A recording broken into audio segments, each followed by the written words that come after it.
So now ब्रैडकॉम group आप देखें यहाँ पर कल बहुत ही इंपॉर्टेंट डे और सब कुछ निगाहें जो है वो उसी पर टिकी हुई है।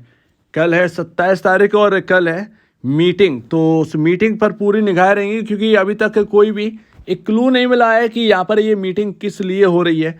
ये जो सिचुएशन चल रही है उसी के ऊपर मीटिंग हो रही है और मीटिंग से जो आउटकम आएगा वो यहाँ पर हमारे सामने रखा जाए, तो वो बहुत ही ज़्यादा यहाँ पर जो है वेटेज रखता है इस वक्त। और क्या कहेगी कंपनी, क्योंकि अभी तक इंटरिम ऑर्डर आया है, आप देखें तो फर्दर इंफॉर्मेशन आनी बाकी है। ईडी की सर्चेज चल रही है, वो तो जो एक पैसा गायब है वो कहीं ना कहीं सर्चिंग की बारी चल रही है और वो वसूलने के लिए यहाँ पर तैयार है, तो उसके लिए यहाँ पर सर्चेज चल रहे, तो वो एक अलग बात है। वो आपको देखने को मिला था एक और यहाँ पर एनबीएफसी में आपको देखने को मिला था, तो उनके जो फाउंडर हैं, जो उनके प्रोमोटर हैं, उनके यहाँ पैसे, तो वो एक आप देखें तो मार्केट में वो काफ़ी न्यूज़ ऐसी आ चुकी हैं।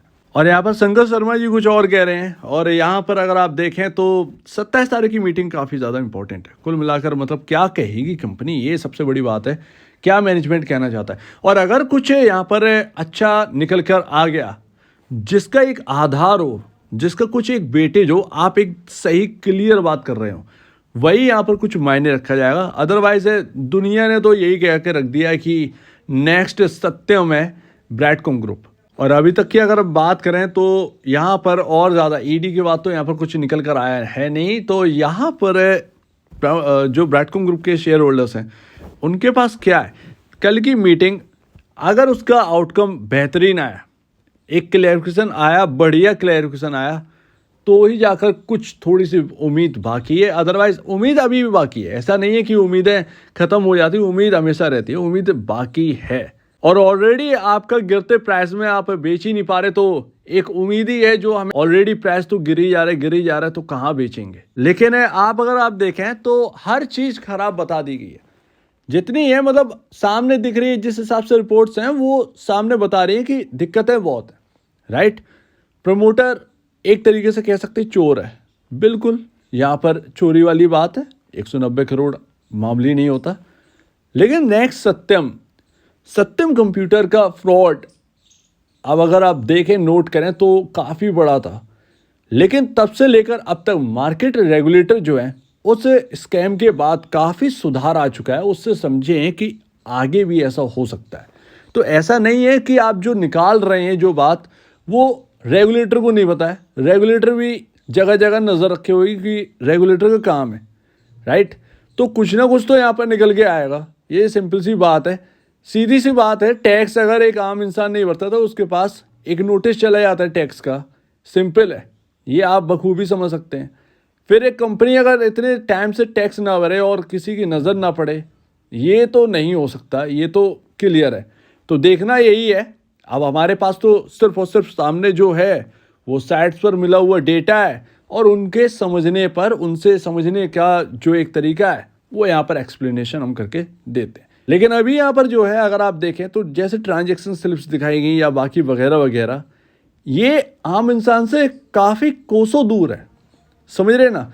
कोई इतना डीपली जाकर कोई पता नहीं कर सकता सिर्फ रेगुलेटर के अलावा, ये तो सिंपल सी बात है, सब जानते हैं। किसी को नहीं पता था कि ये सेकंड इंटरिम और आना है, और जो कि बोला जा रहा है कि एक पहली कंपनी जिसके अंदर सेकंड इंटरिम ऑर्डर इतनी जल्दी आया, तो वो सिंपल सी बात है, किसी को नहीं पता था। फर्स्ट इंटरिम ऑर्डर को समझकर मार्केट अपना ब्रैडकॉम ग्रुप के ऊपर एक टिप्पणी जो कमेंट है वो करने लगे, लेकिन सेकंड इंटरिम ऑर्डर ने चौंका कर रख दिया। अब यहाँ पर जितने सवाल उठ रहे हैं उनसे क्या पता चलता है, सबने तो फेक बोल दिया है, ठीक है, कंपनी फेक हो गई, राइट, मान लेते हैं फेक है सब कुछ। रिटेल इन्वेस्टर्स के पास बस और सिर्फ यही है कि आपके जो कंसोलिडेटेड और स्टैंडअलोन नंबर्स हैं उनको जांचा जाए, दोबारा जांचा जाए। जो करंट आपका जो क्वार्टर है वो नंबर्स आपके सामने रखे जाएं, उनकी जांच हो और एटलीस्ट ये पता किया जाए कि क्वार्टर नंबर ठीक है या नहीं है, क्या रेवेन्यू बिल्कुल ठीक है, प्रॉफिट ठीक है। तो ये यहाँ पर अगर निकल कर आएगा तो बहुत ज़्यादा बेनिफिट देगा। फिर तो एटलीस्ट चलो ठीक है, कंपनी एक बढ़िया कंपनी है, एक सही तरीके से काम कर रही है, रेवेन्यू ठीक है, प्रॉफिट ठीक है, उसमें कोई कमी नहीं है, उसमें कोई छेड़छाड़ नहीं है, तो एटलीस्ट किसी और मैनेजमेंट को बिठाल कर कंपनी को रन किया जा सकता है।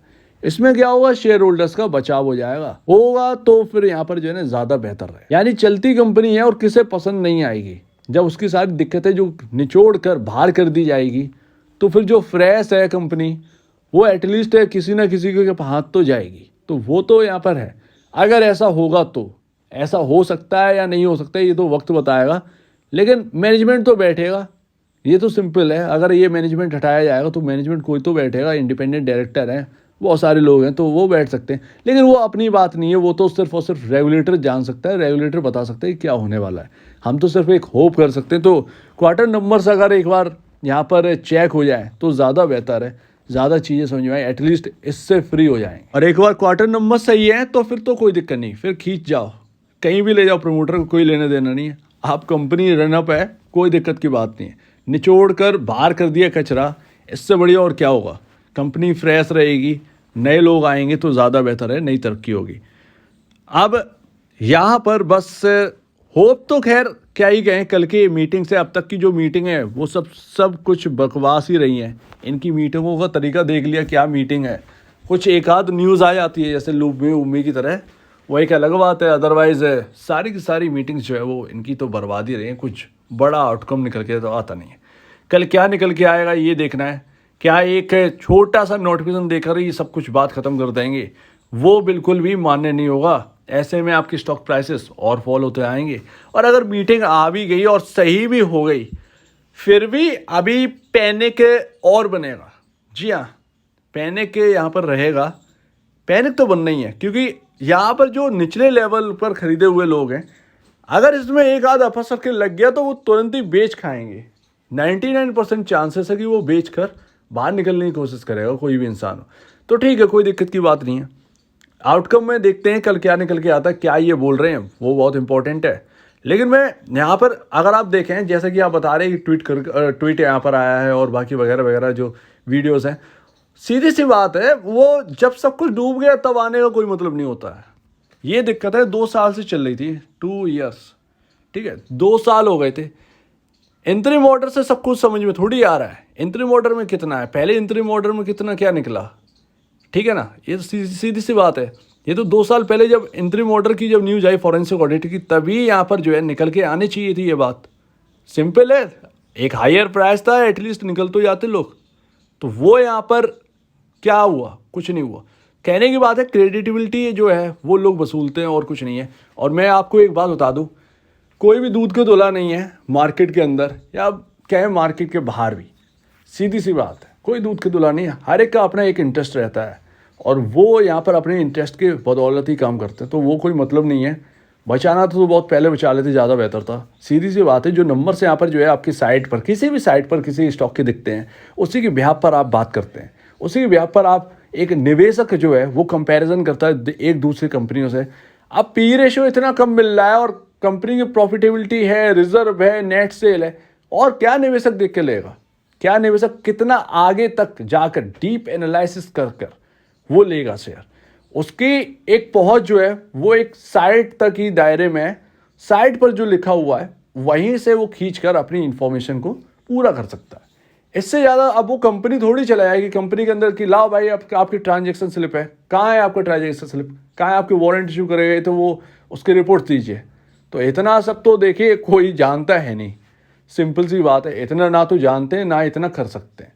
तो वो जहाँ तक दायरे हैं वहीं तक की बात करेंगे, लेकिन दायरे के बाहर का काम जो है वो अब हो रहा है। लेकिन एटलीस्ट अगर आप उसमें देखें तो सब कुछ जा चुका है, गवा चुके हैं।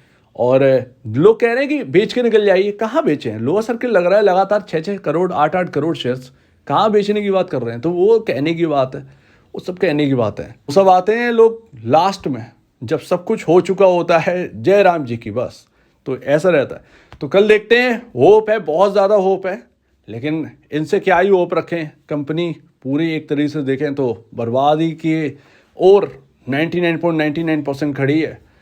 0.01% चांसेस है, बच गए तो बच गए, ठीक है। अदरवाइज यहाँ पर तो क्या लंगर तो डूब ही रही है। तो देखते हैं। सो उम्मीद है आप इस बात को समझेंगे। आपका क्या कहना है इसके ऊपर कमेंट सेक्शन में कहिए और अब वीडियो देखने के लिए बहुत बहुत धन्यवाद दोस्तों।